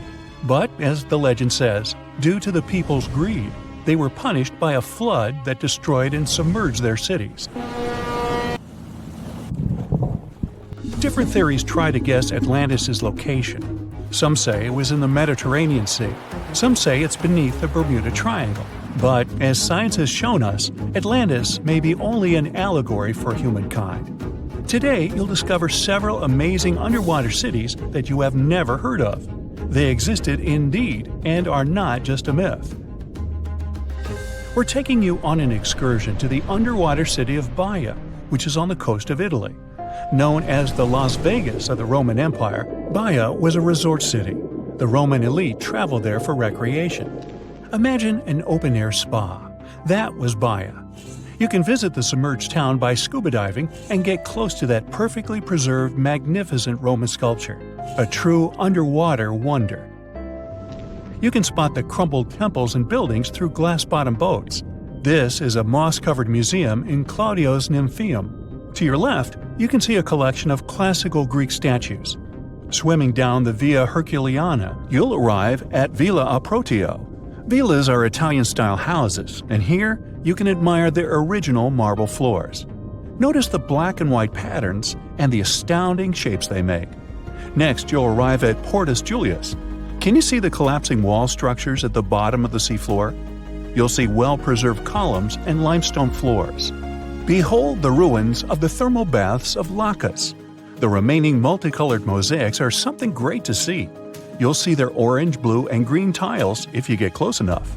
At Pisoni's Villa Pila, you'll see 25 preserved Roman pillars. Notice the arches, the frescoes nearby, and the magnitude of this well-kept treasure. The city was located over natural volcanic vents, so there were hot springs to be used at will. People went there looking to have an excellent time. And when I say people, I mean some of the great Roman emperors we learn about in school: Nero, Cicero, Caesar. But around the 8th century, the city was sacked and the luxurious town was abandoned. Slowly, the water level rose and the city started to drown. You are on a summer vacation off the coast of Greece, 4 hours outside of Athens, in the Peloponnese Peninsula on Pavlo Petri. You dust off your snorkel and head for a free dive on a bright sunny day. Sometime into the dive, you start noticing patterns on the seabed. 13 feet below the surface, the outline of familiar objects starts to appear, one by one. As you continue swimming, what looks like the outline of an entire city emerges before your eyes. You wonder, how could water have taken the whole city? Rocks are perfectly aligned into what appears to be the foundation of a building. Nicholas Fleming, a British oceanographer on vacation in Greece, was the person that discovered Pavlo Petri. He was documenting the seafloor artifacts. The team found the site filled with pots, storage vessels, and tools. A quern stone, for instance, is a tool used for grinding grains and turning them into flour. Multiple amphoras, which were found then, indicate that this settlement dated back to the Bronze Age, 5,500 years ago, when people started living in towns. The settlement is believed to have lasted for over 2,400 years. Pavlo Petri is considered today the oldest submerged town yet found, and it's impressive that it wasn't a simple village. It was a vibrant port city with stone-built buildings, a marketplace, streets, and even squares. Let's continue our exploration and find secrets in other underwater cities. You are diving off the coast of the Ryukyu Islands. Pacific waters are far from smooth. There's a strong current pulling you into the deep sea. Suddenly, you see a huge structure thanks to the sunlight shining down on the seabed. At first, it looks like Machu Picchu's ruins across the globe in Peru. As you approach it, you slowly figure out its form. A pyramid-shaped structure, arches, staircases. It's something that could have easily been a palace or castle. Could this also be a sign of human activity? What you just saw is known today as the Yonaguni Monument. It also goes by the name of Japan's Atlantis. The entire monument is about the size of 5 football fields and the height of a 5-story building. Its most surprising feature is its expansive terraces that host large crowd gatherings. Explorers and scientists believe that Yonaguni dates back to 10,000 years ago. But whether it is a man-made structure or a natural formation is still under debate. For Japan's top marine geologist, Professor Masaki Kimura, Yonaguni is the heritage of a lost civilization. Kimura has dived into exploring the ruins over 100 times over the past 10 years. According to him, there are clear signs of human activity down there. The Triangle Pool, located on the monument's surface, is a triangle-shaped concave that is a historical symbol of water fountains in the region. There is also a giant turtle carved on the eastern side of the structure. And according to Kimura, turtles have an important cultural meaning. Several pieces of stone tools have been recovered from the site. Their estimated age dates back to 10,000 years ago. However, not all scientists are convinced of the same. For many, Yonaguni is the result of thousands of years of erosion. The fact that the monument is composed of one massive rock leads them to believe that it is not human-made. The defined edges and flat surfaces resemble a natural formation occurrence in Northern Ireland, known as Giant's Causeway. A series of interlocking basalt columns look like the ruins of a palace, but they were the result of volcanic activity in the region. Well, stay tuned for more underwater discoveries. The next stop on our voyage is one of today's most famous underwater cities that has turned into an underwater archaeological park. The city of Port Royal in Jamaica exists today only below the surface. But in 1692, it was one of the wealthiest cities in the Western Hemisphere. Port Royal was the center of the British Empire at the time, and an important trade city that attracted people from all over. It was also home to real-life pirates of the Caribbean. On the morning of June 7, 1692, The people of Port Royal met a different fate than they probably expected. The bars and restaurants beaming with life woke up shaking. People were taken out of bed with the power of a massive earthquake, estimated today at 7.5 on the Richter scale. One survivor says he saw the earth opening up and swallowing the town whole. What he said could be true, as the city was mainly built over sand. The ground sucked buildings, roads, and everyone above. Geysers erupted, and finally, waves as big as 10-story-high buildings hit the city. About 33 acres of the city disappeared underwater, and amazingly, most of its 17th century remains lie in good condition under 40 feet of water. In the ruins, archaeologists have found taverns, storage rooms, kitchens, and recreational buildings used for diverse purposes. You can see a grand lion statue, a submerged bridge, and many picturesque arches. Now, do you fancy a trip to India? Just outside its coast lies another sunken marvel. A site known as the Lost City of Cambay is located on the Gulf of a similar name. It remained hidden until 2001, when the National Institute of Ocean Technology did a routine water assessment. With sonar technology, which sends a wave of sound to the bottom of the sea, they found something far beneath the surface. Images showed well-defined geometric shapes spread along a 5-mile stretch. The remains found dated to more than 9,500 years ago, meaning that this civilization was lost at around the end of the Ice Age. Debris recovered from the site included construction material, pottery, beads, sculptures, and even bones. Scientists argue whether these artifacts are indeed from the site, but if they truly are, then the Lost City of Cambay would be the oldest civilization in the world. Stonehenge wasn't a witchy monument to travel through time. It was actually constructed as a hope to build a different future. Recent research just found out that the monument was probably raised as an attempt to reunite the Britons during a period of big division. The thread of this story lies on the altar stone, the monument's most iconic rock. For years, scientists believed that the stones used in Stonehenge, including the altar stone, came from the nearby Preseli Hills in Wales. In this scenario, Stonehenge would have been built by a local community, that is, Neolithic people who would have found easy-to-access materials to build a ceremonial mound, a sundial calendar, and a final resting place, all in one. Things changed when another discovery was made. In 2018, leading-edge research pointed that the altar stone actually came from the River Tay region in northeastern Scotland, which is located over 400 miles away from Stonehenge. Scientists found similar rocks as such in Scottish monuments. You see, the altar stone is a recumbent stone, laying on its side. Many of the rocks were found in ceremonial stone circles in Scotland, and they are unique to this region. When this discovery broke through, it got archaeologists thinking. Maybe Stonehenge wasn't just a local project, but a wider collaboration between different tribes and communities across Britain. To understand this, we need to rewind to around 3000 BCE. That's when Britain still wasn't a unified country per se. Rather, it was a patchwork of tribes such as those coming from southern or eastern Europe, each with their own customs and beliefs. As an island, Britain's population changed many times. Britain was mainly composed of farmers who descended from people from the Middle East and arrived on the land around 6,000 years ago. This group thrived in the area until 2500 BCE, when another group coming from the regions of the Netherlands and Germany started to appear.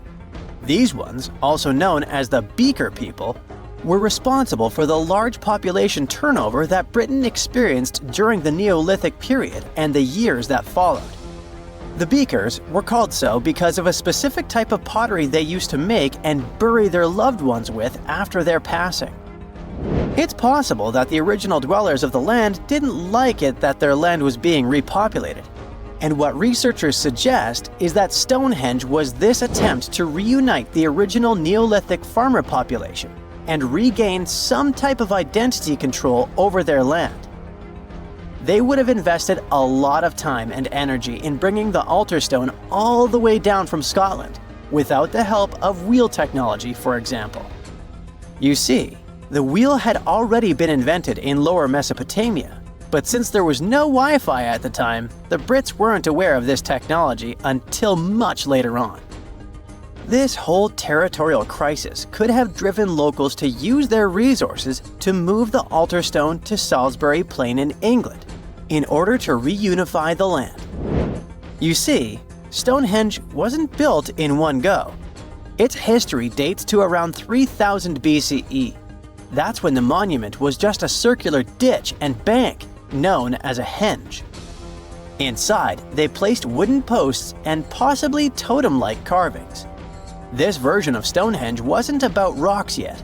It was more of a ritualistic place and possibly a final resting place. They found several cremation pits from this period, making it the oldest resting place in all of Britain. It was only around 2600 BCE that the blue stones came around. The naming might be a bit misleading since they're not literally blue rocks. They have a bluish tinge to them when they're freshly broken, hence the name. These smaller rocks probably came from the Preseli Hills in southwest Wales, which is about 150 miles away from Stonehenge. Some researchers say that the ancient ones believed that blue stones had healing qualities. So we can maybe guess why they went through all of the trouble to move them from Wales to Salisbury Plains, huh? A little bit later than that, circa 2500, that's when we start having the Stonehenge we know and love today. That's when the Sarsen stones started to arrive. The Sarsens are Stonehenge's huge stones. I mean, each Sarsen can weigh around 25 tons. That's as much as 3 African elephants stacked together. The Sarsens make that iconic outer ring circle. Supposedly, that's also when the altar stone was moved from Scotland directly to the heart of Stonehenge. The altar stone is the largest of the blue stones used to build Stonehenge. Today, the altar stone lies recumbent at the foot of the largest trilithon of the monument. In case you don't know, the trilithons are the horizontal stones used to form those famous arches we see today. And here's where the story takes a twist. For nearly a century, scientists believe that the altar stone came from the same area as the blue stones, the Preseli Hills in Wales. It made sense back then. If you're already hauling stones from Wales, why not grab a special one to be the so-called altar? Except that theory started crumbling in 2018, when a team of researchers decided to dig deeper. They used advanced geochemical analysis to pinpoint where the altar stone's sandstone actually came from, and it turns out it wasn't Wales. Instead, the results pointed north, specifically to the Orcadian Basin in northeastern Scotland, 400 miles from Stonehenge. This revelation changed the whole script of Stonehenge's story. How would they move the rocks, you may ask? Well, there's an old theory known as the ice road that suggests that the rocks were moved by natural icy pathways that formed during the winter. This way, they could slide the rocks down all the way to Stonehenge. But hey, if we're talking about a distance of over 100 miles, that's not too realistic. Anyways, this theory was debunked because it was warmer back then than it is today. There's also the river theory that suggests that the rocks were floating along the river from the quarry to the site. But if we're talking about Sarsen rocks, they're too heavy to float. So there goes this theory. What we're saying is, no one knows how the rocks were moved. Another interesting info came from all the research done in Stonehenge. A recent laser survey of the stones revealed the different stone working methods used and has shown that some parts of the monument were more carefully finished than others. In particular, the northeast side and the inner faces of the central trilithons were finely dressed. FYI, a trilithon is one of Stonehenge's most famous shapes. It's when 2 huge monoliths receive a third one on top of them, connecting the 2 together. This fancy word is just Greek for having 3 stones. But anyway, the bigger question, and maybe why Stonehenge is so famous, is why it was built in the first place. You see, Stonehenge's entire layout seems to have been carefully planned to align with the movements of the sun. The monument's architecture is particularly attuned to the solstices, the shortest and longest days of the year. During the summer solstice, the sun rises perfectly in line with the heel stone, casting light straight into the heart of the stone circle. A spectacular, almost magical sight that surely wowed its ancient audience. But it's the midwinter solstice that seems to hold a special connection to the altar stone. As the sun sets on that day, its light aligns with the altar stone at the center of Stonehenge. To the builders of Stonehenge, this alignment may have symbolized more than just celestial precision. It likely carried profound ancestral and spiritual significance. The altar stone, illuminated by the setting sun, could have been seen as a bridge between worlds, connecting the living with their ancestors, the earth with the cosmos, and the present with the eternal. In a world without calendars, clocks, or weather apps, the solstices were everything. They marked the rhythm of life, guiding agricultural cycles and spiritual rituals alike. So Stonehenge wasn't just about the stones or the people who built it, but perhaps a way to honor their ancestral roots in an ever-changing world. Scientists have finally solved the Loch Ness Monster mystery. Here's the spoiler, you ready? It's not a real monster. It's probably a dinosaur that survived through the ages, or just a bunch of debris floating on the water. Thanks to many findings on the Loch Ness creature, we have proof of another story to tell you. It was 1933 when a man named George Spicer and his wife were driving along the shores of Loch Ness. That's when they saw something massive with a long neck moving across the road. It looked like a creature straight out of the prehistoric era, a dinosaur-like beast unlike anything they'd ever seen. That was the moment that Loch Ness Monster theories started spreading around like wildfire. One of the most famous Loch Ness Monster sightings came just a year later, in 1934, when a man took a photograph that became the most well-known image of Nessie. That's the nickname she was given. She? Anyways, the photo, known as the surgeon's photograph, showed a long-necked creature rising out of the water, and for years it convinced people that the monster was real. But years later, the truth came out. One of the men who helped take the photo confessed it was all a hoax. The photo had been staged after all. When the photo was published, it had been significantly cropped.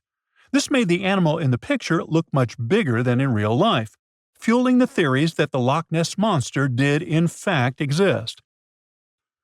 In the 1960s, one of the first big scientific attempts to investigate the mystery of the Loch Ness Monster happened. A research team took sonar equipment to the lake and spent hours scanning the waters in search of evidence of large creatures. What they found was puzzling. They recorded several objects moving deep in the loch, or lake, with no clear explanation as to what it was. Though the team didn't manage to capture anything definitive, this sighting helped fuel the belief that there was indeed something massive living in Loch Ness. After that, research about the mystery of the Loch Ness Monster kept popping up. In 1972, with the help of underwater photography, some researchers managed to capture strange images, which got people's hopes up for a minute. But the truth is, this early research about the Loch Ness Monster was far from conclusive. Now, of course, not everyone bought into the mystical, magical theories about the Loch Ness Monster. Theory 1, from a professor of zoology at Oxford University, has made it clear that the monster is a biological impossibility. Hey, my pediatrician said that about me, too.